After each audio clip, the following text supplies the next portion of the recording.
Hey guys, I'm going to show you what I think is one of the most fun legendary farming methods for Borderlands 3. This is where you can have unlimited cartel bosses spawn in and you don't have to restart the game and you don't have to restart any missions. So it makes this farming method pretty fast and you'll be able to collect all the new legendary gear that only these cartel bosses drop. The Revenge of the Cartels event started April 23rd and it runs through June 4th. And once this event is over, you're not going to be able to get this gear anymore. So this method is going to help you get that legendary gear before this event is gone. Also, this is on Mayhem 10, so you will be getting all the best legendary gear possible. And I know Mayhem Mode 10 is tough, and to make this farming really easy, I'll show you guys an easy build that will give you unlimited ammo so that you can just kill infinite waves of these cartel bosses that will be spawning in non-stop. And this does work for all the characters, and in this video I'll show you guys the setup I have for Flak, and I do also have a Moze build that I'll show you guys in the next video. So the advantage to this method is that yes, you can get unlimited cartel bosses to spawn in, and you can find these bosses spawning in other areas, but you won't get as many and you'll have to constantly restart the game, so it's not unlimited. This method easily spawns them in and they just rain down. To do this, you will have to have the DLC 1 Handsome Jackpot available and have the Compactor map unlocked. This is a map you reach early in the DLC. There will be a location on the map that has a cave full of claptraps called Scraptraps. There will be a boss Scraptrap called Scraptrap Prime, and then a bunch of smaller Scraptraps that will spawn there as well called Junkie Scraptraps. So what you want to focus on is killing the many little scrap traps, and once you start killing them, it triggers a beacon that teleports in the enemies from the cartel. What makes this work great is that there are a ton of these scrap traps in this cave, and they are also really easy to kill on Mayhem 10. Also, when you run out of the mini scrap traps, you just walk to a spot on the map and stand there and then walk back in, and they will all respawn over again. Then you just keep killing the scrap traps and getting loads more cartel bosses spawning in, and it's non-stop. Another great thing about this is that the boss, the Scraptrap Prime, is not necessary to kill for this method, which is good because on Mayhem 10 he is really tough to kill. So all you have to do is focus on the junkie scrap traps and kill all those guys, and when you run out of those and the cartel, again, just walk up to this platform, stand there for just a moment, walk back in, and everything will restart and respawn. You need to make sure and stand where I am. You want to be completely out of that container before you go back in for it to trigger. Also, you'll know when you're out of the small scrap traps and need more because the scrap trap nest health bar up at the top, the yellow one, will be depleted. So you just walk back up to the container, walk back in, and spawn in more. So there's going to be these different colored beacons that appear when you kill these scrap traps that teleport in cartel enemies. Right here you can see the blue and pink beacons. Those are going to bring in the badasses, but the orange beacons will bring in the bigger bosses that drop the very specific cartel event only legendary gear. And some of the cartel bosses you'll be encountering are Roaster, Josie, Bite, Fish Slap.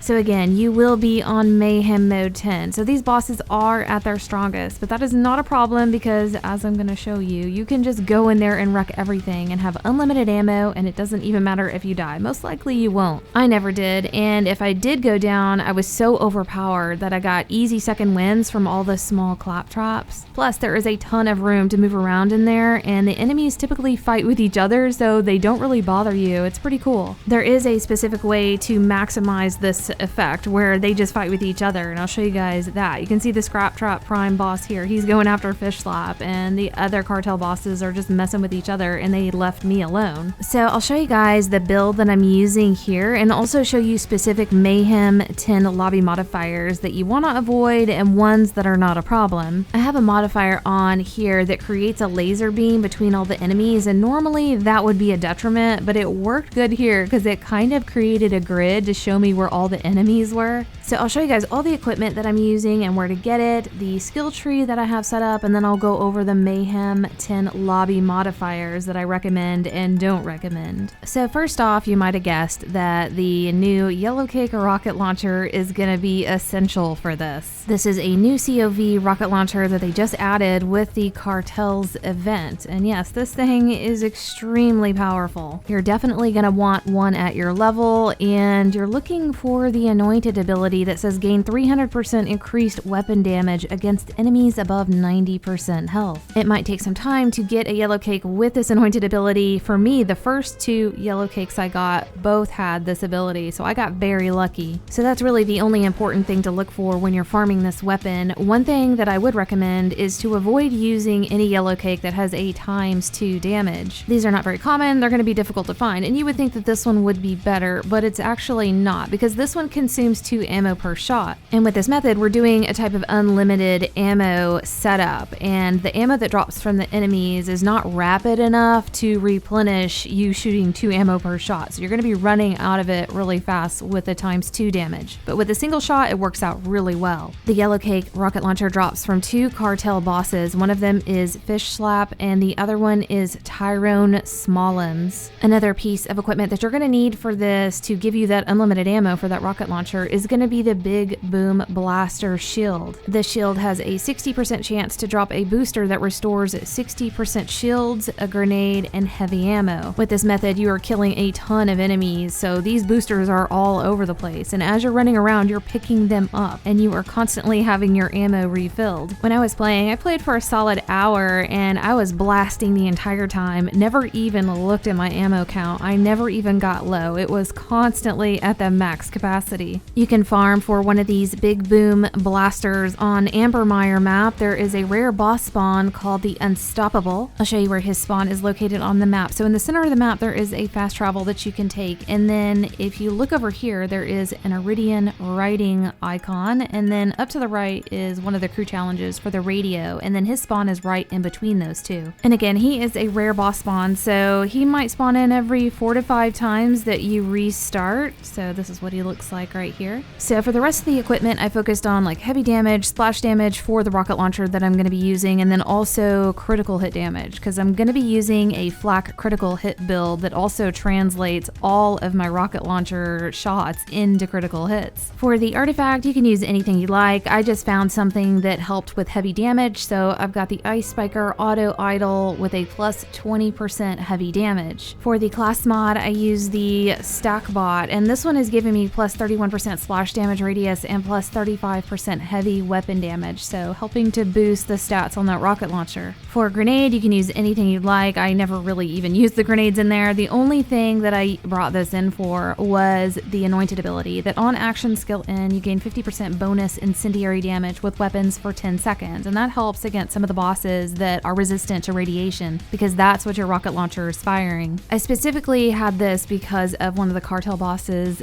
Fish Slap. This guy is resistant to radiation and it's impossible to kill him, so this helped a lot. I just mowed him down once I had this on. So I would recommend any kind of grenade that has this bonus incendiary damage. You don't have to have a recurring hex. Again, when you're in there, you're not even using grenades. And there's a chance that you could find this bonus incendiary damage on the Boom Blaster shield, so you wouldn't even need to worry about any kind of specific grenade. So you can have any kind of artifact or grenade that you like, but I would recommend getting the Stackbot class mod for flak. It says whenever flak scores a critical hit, they gained increased weapon damage until they don't score a critical hit. This effect stacks. This works really well with the skill tree setup that I'm going to show you, where any shot is going to be a critical hit no matter where it hits the enemy. The Stackbot class mod can be found anywhere inside of the DLC 1 Moxie's Heist of the Handsome Jackpot, but it is specifically dropped in the VIP tower from the final boss, Jackpot himself. I went and fought him, and the very first thing he dropped was a stack bot with a plus 31% splash damage radius, so that would be sufficient for this build. For the skill tree, I'll show you guys the red and blue. Most things are going on green, and that's where I'm going to put a lot of focus. But for the red tree, you want to get everything built down to Hunter so that you can have the Megavore. This is the skill that works really well with that class mod. It says Flak gains a chance to score a critical hit with weapons against any part of enemies, and when you have that selected, it gives you a 20% chance. For the blue skill tree, I've got Persistence Hunter selected. It increases Flak's gun damage and action skill duration, and that's what's important. We want that plus 45% action skill duration. This method uses the action skill quite a bit, and if you go over to the green skill tree, I have Fadeaway selected for the action skill. When the Fadeaway is active, it allows Flak to fire 3 shots, and each shot is automatically a critical hit. Then to keep Fadeaway going, Vending you can put on Gorillas in the Mist. It says Fade Away no longer ends after flak attacks. And during Fade Away, you have increased 200% critical hit damage, so that helps. Then I have on Unblinking Eye. Successive hits on the same target increase flak's critical damage per hit. Unblinking Eye resets every 3 hits. And it's a plus 75% critical hit damage per hit. So yes, that is the build that allowed me to go in and absolutely destroy on Mayhem 10. Also, before you start your farming, make sure you've gone and upgraded your SDUs for your rocket launcher. This will allow you to hold 51 in this COV. And trust me, that's plenty. Again, you're going to forget that you even need ammo with this method. Other important things to consider when doing this farming method is on Mayhem Mode 10, you're going to have 4 lobby modifiers. These are the 4 on the right that I had on and I was still wrecking. On the very hard level, I had Not in the Face. Critical hit damage is reduced by 75% and I was still in there just murdering everything. I was worried that my build is based on critical hit damage and this didn't really seem to phase it.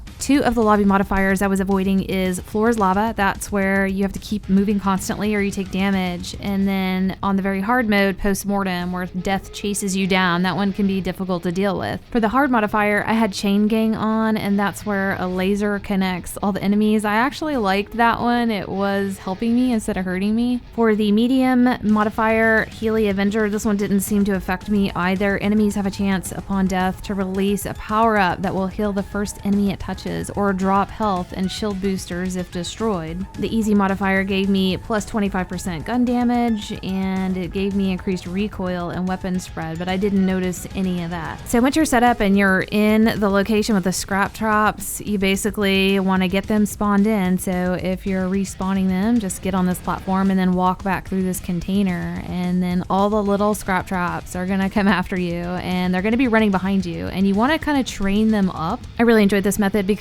it felt like I was playing zombies in a way, because in zombies you got to train up the zombies and then shoot them, and that's the same concept here. So I wanted to get all the clap traps as close together as possible and then start blasting them, because I wanted all the beacons to be in one condensed location. That helped to have all the cartels spawn in one spot, and it kept all the enemies on top of each other and trying to fight each other, and they did not bother me. You will have the occasional scrap trap come after you. That's not a big deal. You can just fire the rocket launcher into the horde of enemies and you don't really even have to aim. You're going to be doing tons of splash damage. I try to be in fadeaway as much as possible when firing at the enemies, and then when I encounter Fish Slap, I come out of fadeaway, and right as I come out of it, that's when I start firing at him. And that's where the incendiary bonus damage from the grenade that I have on is helping. So my radiation from the rocket launcher was not doing any damage to him. So I went into fadeaway and came out, and after I came out, you've got 10 seconds of 50% bonus incendiary, and that's when you can kill him. But hopefully I covered everything, and this method again is so fun. It's really addicting. I couldn't stop playing this the other night. If you guys get a chance to try this, let me know in the comments below, and we'll see you guys next video.